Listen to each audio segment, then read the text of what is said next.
Hello everyone, welcome to our channel. तो जैसा कि आप सब जानते हैं कि हम यहाँ पर बीएड सेकेंड सेमेस्टर का जो हमारा पेपर है विद्यालय में क्रियात्मक अनुसंधान यानी एक्शन रिसर्च इन स्कूल, इसके बारे में डिस्कस करते हैं। और ये हमारा यूनिट सेकेंड यानी कि पेपर थर्ड यूनिट सेकेंड है। यूनिट फर्स्ट पढ़ाया जा चुका है और उसकी प्लेलिस्ट बनी हुई है, आप जाकर अगर नहीं देखे हो तो जाकर देख सकते हैं। ठीक है, तो हमारा जो पहला है आज का टॉपिक यानी यूनिट सेकेंड का पहला टॉपिक है विद्यालय में क्रियात्मक अनुसंधान। देखिए, इससे पहले यूनिट फर्स्ट में क्या बताया गया था कि क्रियात्मक अनुसंधान क्या है, अप्लाइड रिसर्च क्या है, फंडामेंटल रिसर्च क्या है, यानी सबके बारे में एक बहुत ही अच्छे तरीके से विधिवत तरीके से मैंने बताया है। सबका अच्छे से डिफरेंस करके बताया था कि सब में अंतर क्या है और उन सबकी सीमाएं क्या है, किसकी किस क्षेत्र में आवश्यकता होती है और कौन किस प्रकार से काम करता है, ये सब जाने थे। यानी हम लोग अपना पूरा एक यूनिट फर्स्ट पूरा जो एक रिसर्च के बारे में उसका पूरा बेस बनाकर यहाँ पर आए हैं, क्योंकि मेनली हमारा सब्जेक्ट है एक्शन रिसर्च के बारे में। तो अब बात हमारी आई है विद्यालय में एक्शन रिसर्च के बारे में। ठीक, क्योंकि हमें काम करना है विद्यालय में एज ए टीचर। आपको कौन कौन सी परेशानी होगी विद्यालय में और इसके समाधान में जो हमारा क्रियात्मक अनुसंधान है कैसे हमारी हेल्प करेगा उसके बारे में जानेंगे। ठीक, तो क्या है हमारा विद्यालय में क्रियात्मक अनुसंधान यानी एक्शन रिसर्च इन स्कूल। देखिए, जब बात आती है किसी भी समस्या की तो अधिकतर दिक्कत ये होता है कि जो टीचर जो होते हैं वो आनाकानी लगते हैं करने क्योंकि वो समस्या से जूझना नहीं चाहते हैं। अगर कोई भी समस्या आई तो उसमें जूझना नहीं चाहते हैं। अधिकतर ये होता है कि जो टीचर जो होते हैं, जो पहले के टीचर होते हैं, या तो उनको पता नहीं होता है। इसलिए देखिए, इसको हमारे सब्जेक्ट में हमारे सिलेबस में डालने का यही मकसद है कि जो अब के जो टीचर हैं, क्योंकि हमें अब क्वालिटी एजुकेशन चाहिए, तो टीचर भी क्वालिटी फुल होना चाहिए। तो अब इसके लिए क्या है कि उनको जानना चाहिए कि अगर कोई भी प्रॉब्लम आ रही है तो उसके लिए एक्शन रिसर्च के द्वारा हम सॉल्व कर सकते हैं। ठीक है, देखिए यहाँ पर एक हमारे वैज्ञानिक हैं कैलिवर महोदय, इन्होंने एक बात कही है कि किसी समस्या का समाधान एक कल्पना होगी जब तक कि उस समस्या के समाधान हेतु किए गए अनुसंधान में उस कार्य से संबंधित व्यक्ति भाग न ले। ठीक है, इसका कहने का मतलब ये है कि वही विद्यालय में कोई भी समस्या हुई, टीचर क्या हुआ कि छोड़ो यार, को नहीं करने जाएगा, जाने दीजिए। अगर बच्चे को कोई तकलीफ़ होती है, वही इसीलिए ना बदनाम है हमारा सरकारी स्कूल, इसलिए बदनाम है कि वहाँ के टीचर जो होते हैं लेजी हो जाते हैं, वो कोई काम करना नहीं चाहते हैं। ठीक है, और यहाँ पे क्या है, अनुसंधान कैसे होगा, अगर कोई वो आया भी उनके प्रॉब्लम तो वो दूसरे पर टाल देते हैं, तो ये कोई रिसर्च नहीं हुआ। रिसर्च का मतलब यही होता है कि ये एक कल्पना ही होगी जब तक कि उस समस्या के समाधान हेतु अनुसंधान में उस कार्य से संबंधित व्यक्ति, कौन उस कार्य से संबंधित व्यक्ति है, टीचर होगा और स्टूडेंट होगा, या फिर जो भी जिस भी एरिया में समस्या आ रही है उसका जो भी महत्वपूर्ण है व्यक्ति, जब तक कि उस कार्य में नहीं है, अनुसंधान नाम का है बस। ठीक, भाग न ले। क्या होता है कि टीचर जो होते हैं अगर उन पर कोई काम आया तो दूसरे पर टाल देते हैं, फ़ोन कर देंगे, आप ये काम पूरा करा देंगे, यानी अपने से कोई भी काम करने की कोशिश नहीं करेंगे। ठीक है, या फिर जानबूझ के अपने को व्यस्त करेंगे, दूसरे की नींद खराब करेंगे। ऐसा होता है, अपने कोई कोशिश नहीं करना चाहते हैं कि वो उस काम को करें। ठीक है, तो ये एक कैलिवर महोदय की परिभाषा है कि विद्यालय में क्रियात्मक अनुसंधान। देखिए, क्रियात्मक अनुसंधान का मेन मकसद ये है कि शिक्षण में नवीन प्रविधियों का प्रयोग करना, यानी जो भी समस्या आ रही है उसको न्यूली मेथड्स के द्वारा उनको सॉल्व करना, यही हमारा क्रियात्मक अनुसंधान है। ये इसका मेन पर्पस है। ठीक, आगे हमारा जो पॉइंट है दिया गया है कि विद्यालय गतिविधियों में क्रियात्मक अनुसंधान की आवश्यकता। अब आवश्यकता क्यों पड़ी विद्यालय में क्रियात्मक अनुसंधान की एक्शन रिसर्च का, इसके बारे में जान लेते हैं। देखिए, बात यह है कि जैसे मैंने बताया कि पहले के टीचर और अब के टीचर में दिक्कत ये है कि अब की जो शिक्षा है वो क्वालिटी एजुकेशन मांग रही है। क्यों? क्योंकि जो आज के बच्चे हैं, जो आज के छोटे छोटे बच्चे हैं, वही है कल के आने वाले भविष्य भारत का। तो जब भारत का भविष्य बचपन से ही उसका बेस ही मजबूत नहीं होगा, उनका आधार ही अच्छा नहीं होगा, तो क्या ही करेंगे आगे जाकर। ठीक है, तो इसके लिए दिक्कत ये है कि आवश्यकता किसके, एक टीचर की, एक ऐसे टीचर की आवश्यकता जो अपना तन मन धन लगाकर बच्चे के विकास के लिए कार्य करता रहे। ठीक है, इसीलिए क्रियात्मक अनुसंधान को लाया गया है। होता ये है कि एक विद्यालय में टीचर क्या कर रहा है, हेडमास्टर को ब्लेम कर रहा है, एक टीचर दूसरे टीचर को ब्लेम कर रहा है कि वो टीचर ये नहीं करते, क्लास नहीं लेते हैं। हेडमास्टर क्या कर रहा है, वो खुद दूसरे टीचर को ब्लेम कर रहा है कि पढ़ाते नहीं हैं, मुझे क्या करना है, जाइए जो करना है, आएंगे अधिकारी हम समझ लेंगे, या फिर फायर कर देंगे, अधिकारी अपना समझिएगा, हम कुछ नहीं बोलेंगे। ठीक, बच्चे भी, इवन बच्चे भी टीचर की ही बुराई कर रहे हैं कि पढ़ाते नहीं हैं, या फिर ये नहीं करते, वो नहीं करते, यानी तमाम किस्म की बातें। अगर आप ये हिंदी मीडियम यानी सरकारी स्कूल से अगर गए होंगे तो आप इस बात को प्रॉपरली समझ सकते हैं, इस बात की मैं दावा कर सकता हूँ। ठीक है, तो आवश्यकता इसलिए पड़ी, क्यों? क्योंकि क्रियात्मक अनुसंधान में मेनली ये बात होती है कि सभी मिलजुल कर काम करते हैं, ये इसके मेन फोकस है। इसलिए ऐसा होता है ना कि अगर कोई टीचर है थोड़ा सा क्रिएटिव बनने की कोशिश किया तो क्या करते हैं, लोग उसका सपोर्ट नहीं करते हैं। मैं आपको एक अपनी आंखों देखिए या फिर एक इंसिडेंट बताता हूँ कि एक टीचर नए नए अपॉइंट हुए एक स्कूल में। ठीक है, एक नए नए अपॉइंट स्कूल में, तो वो थोड़ा सा, जैसे आप भी अपॉइंट होंगे किसी स्कूल में तो कोशिश करिएगा कि हमेशा ऐसे ही अपना एनर्जी बनाए रखिए। जैसे इस समय आपके अंदर है कि नहीं, मैं अगर एज ए टीचर जाऊंगा तो बच्चों को ये कराऊंगा, वो कराऊंगा, तमाम किस्म की बातें, जो भी सपने आप रखे हुए हैं उसको हमेशा बनाए रखें। ऐसे वो भी टीचर थे, उनकी नौकरी लगी, वो गए, वो कोशिश करते थे कि बच्चे अच्छा करें, लेकिन न उनको स्टाफ से सपोर्ट मिलता था, न ही हेडमास्टर से। हेडमास्टर मस्त अपना कुर्सी तोड़ते थे, अच्छा खासा पैसा मिलता था, उनको किसी बात से कोई मतलब नहीं होता था। ठीक, लेकिन अब वो क्या हुआ कि वो भी टीचर बाद में सुस्त हो गया कि जाना ज़्यादा मैं ही अकेले क्यों करूं, मैं ही अकेले क्यों करूं, बस बात ख़त्म। यही दिक्कत बनती है, इसलिए आया है क्रियात्मक अनुसंधान, ताकि सब लोग एक मिलजुल कर देखिए। अपने फायदे, अपने दोनों के बीच के झगड़े में किसी तीसरे का, यानी जो बच्चा बैठा हुआ है उसका नुकसान हो रहा है, उसका नुकसान यानी देश का नुकसान हो रहा है।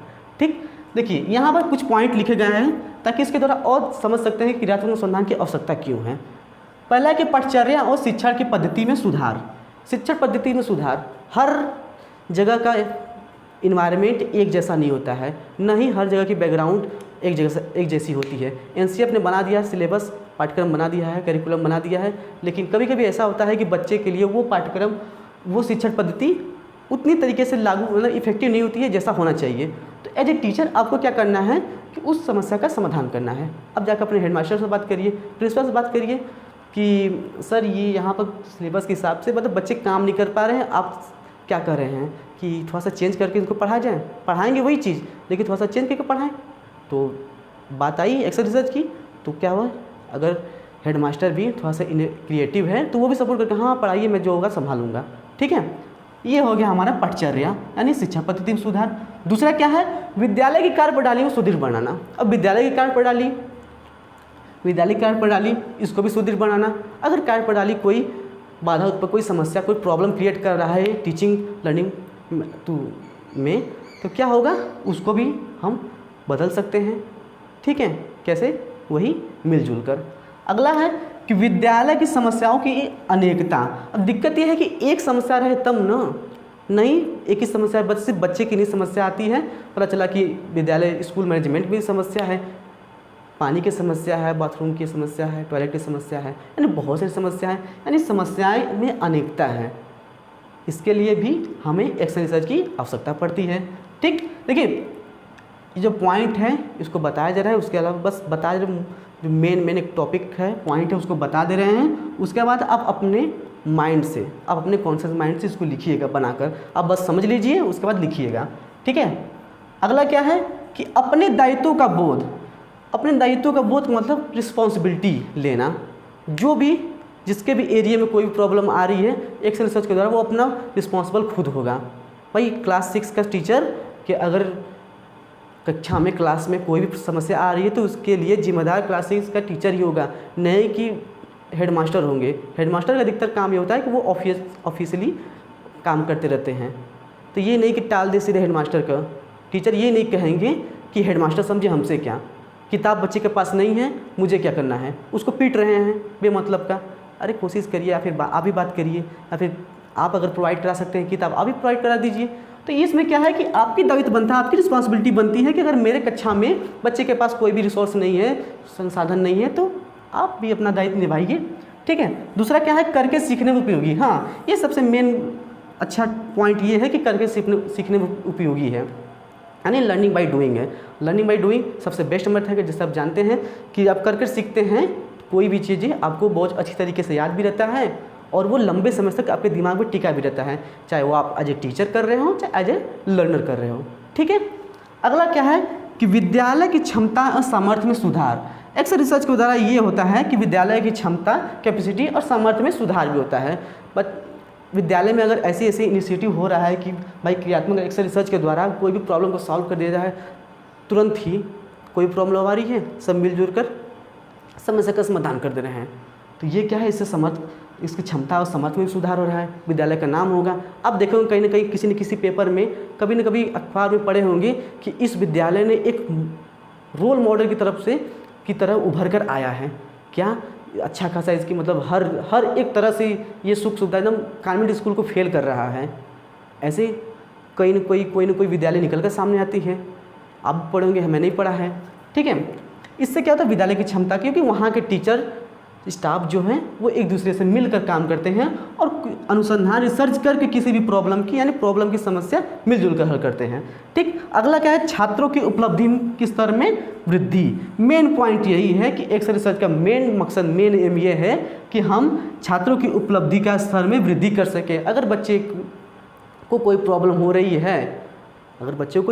रही है, तो एज ए टीचर ये आपका दायित्व है कि आप उसको सॉल्व करें ताकि उसकी उपलब्धि स्तर में वृद्धि हो सके। अगर बच्चा डरा समा ही रह गया और आप एज ए टीचर क्या कर रहे हैं, उसको पीट रहे हैं। देखिए अब की जो एजुकेशन वो क्या है कि वो कठोरता वाली नहीं रह गई है, फ्लेक्सिबिलिटी वाली हो गई है। ठीक है। यानी उसको डंडे से नहीं, अब उसको प्यार दुला की ज़रूरत है। उसको समझा दीजिए कि अच्छा ऐसे है, उसको कहीं दिक्कत आ रही है, कोशिश करिए उसको प्यार से समझाइए, यानी फ्लेक्सिबिलिटी लाइए। फ्लेक्सिबिलिटी मतलब होता है थोड़ा सा कठोर, थोड़ा सा नरम, सबको लेकर चलना है ताकि छात्रों के उपलब्ध के स्तर में वृद्धि हो सके। ये हमारा क्या है, विद्यालय गतिविधि में क्रियात्मक अनुसंधान की आवश्यकता। ठीक है। एक बार स्क्रीनशॉट है उसका ले लीजिए, तो उसके बाद हम अगले पॉइंट पर चलते हैं।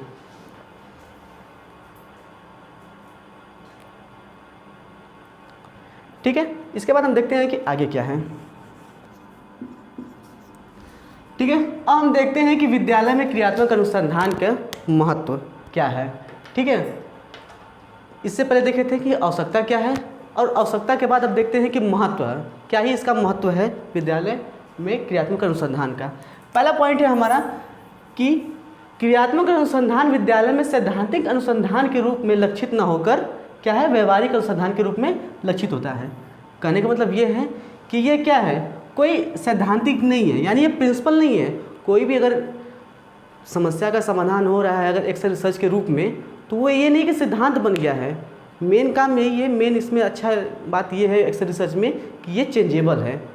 अगर कोई भी प्रॉब्लम हुई, आज प्रॉब्लम ये हुआ है, इसका इस समय का तत्काल सॉल्व किया गया है कि ऐसे, कल अगर वही प्रॉब्लम हुई है तो ज़रूरी नहीं है कि बस वही होगा, कल कुछ दूसरा सोचा जाएगा उसके बारे में, अगले दिन कुछ दूसरा सोचा जाएगा। यानी ये चेंजेबल है। ऐसा नहीं कि वो सिद्धांत बन गया है, उसको सिद्धांत नहीं बनाते हैं। तो सैद्धांतिक अनुसंधान नहीं है क्रियात्मक अनुसंधान, वो क्या है, व्यवहारिक है। यानी व्यवहारिक में हमें जो हमारी समस्या का समाधान कर दे वो हमारा क्या है, एक्स रिसर्च है।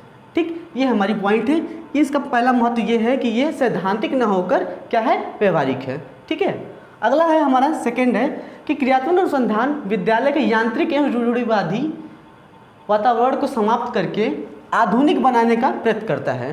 देखिए इसका अगला इम्पॉर्टेंट ये है, इसका अगला इम्पॉर्टेंस ये है कि यह विद्यालय को नहीं कि पुराने ज़माने की तरफ नहीं ले जाता है, ये इसको विद्यालय की समस्याओं को, विद्यालय मैनेजमेंट को, टीचिंग लर्निंग को क्या करता है, और ज़्यादा मॉडर्न बनाने की कोशिश करता है।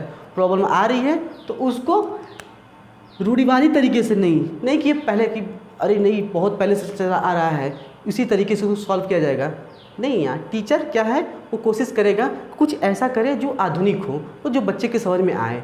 ठीक है। तो क्या है कि वो आधुनिक बनाने का प्रयास करता है। ये इसका महत्व ये है कि क्रियात्मक अनुसंधान एक्स रिसर्च क्या है कि विद्यालय के यांत्रिक एवं रूढ़िवादी वातावरण को समाप्त करके आधुनिक बनाने का प्रयत्न करता है। ठीक है, अगला है देखिए यूनिट सेकेंड से ये जो हमारा जो पॉइंट है महत्व और आवश्यकता, ये जरूर पूछता है कि विद्यालय में क्रियात्मक अनुसंधान की क्या क्या आवश्यकताएं हैं और क्या महत्व है। लॉन्ग में और शॉर्ट में ये जरूरी है। ठीक है, तो आप इसको इम्पोर्टेंट के तहत लिख सकते हैं। ठीक है, अगला है क्या कि क्रियात्मक अनुसंधान विद्यालय में लोकतांत्रिक मूल्यों के विकास पर बल देता है। ठीक है, ये हो गया, यही पॉइंट है कि क्रियात्मक अनुसंधान विद्यालय में लोकतांत्रिक मूल्य के विकास पर बल देता है। ये क्या है कि लोकतांत्रिक मूल्य के विकास करता है। जो मूल्य हैं, मूल्यों के हिसाब से कोई भी काम करता है और उसके डेवलपमेंट पर बल देता है। यह विद्यालय शिक्षकों और विद्यालय के अन्य लोगों के साथ मिलकर कार्य करने की भावना को उत्पन्न करता है। जैसे कि मैंने बताया था आवश्यकता में कि क्या करता है कि सभी को, कोई भी प्रॉब्लम हो रही है यहाँ पर दूसरों पर नहीं टाला जाता है, नहीं उसको ऐसे छोड़ देता है। सब लोग, हर एक इंडिविजुअल अपने आप में रिस्पॉन्सिबल होता है इस किसी भी प्रॉब्लम, किसी भी समस्या को लेकर। ठीक है, इससे क्या होता है कि वे एक दूसरे से मिलजुल कर कार्य करने की भावना उत्पन्न होती है और इससे क्या होगा कि इससे परस्पर सहयोग और प्रेम की भावना उत्पन्न होती है। ठीक है भाई, बातचीत होगी किसी भी समस्या पर। अगर आप देखते होंगे कि अगर घर में ही झगड़े हो रहे हैं, परिवार में झगड़े हो रहे हैं, अब घर की धार जानेंगे तो रियल लाइफ से ज़्यादा उसको कनेक्ट कर सकते हैं। देखते हैं कि अगर चाचा से, बड़े पापा से झगड़ा हुआ रहता है तो नहीं बातचीत हो रही थी, लेकिन अगर घर में शादी हो गई, शादी अगर है किसी की और या फिर किसी की डेथ हो गई, तो क्या होता है कि सभी लोग एक दूसरे से मिल जाते हैं।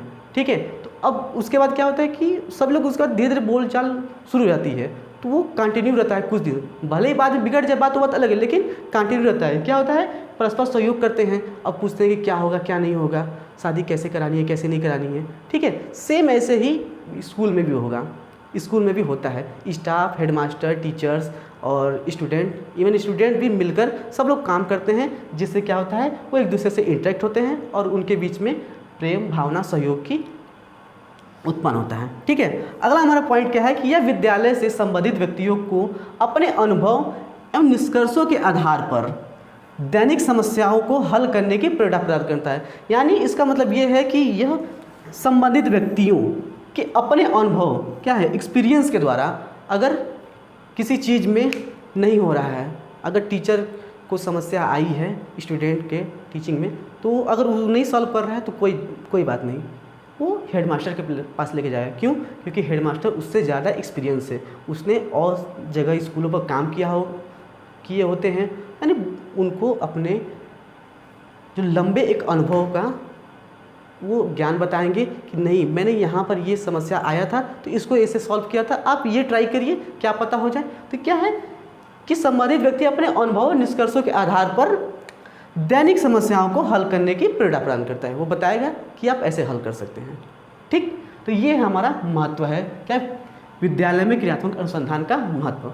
स्क्रीनशॉट ले सकते हैं एक बार। ठीक, ये हमारा यूनिट सेकेंड का आज पहले क्लास। अगली कक्षा में यानी अगली क्लास में हम पढ़ेंगे कि कैसे उसका चुनाव यानी प्रॉब्लम कैसे सिलेक्शन होता है और कौन कौन सी सावधानियां हमें बरतनी पड़ती हैं। ठीक है, मिलते हैं नेक्स्ट वीडियो में, तब तक के लिए थैंक यू।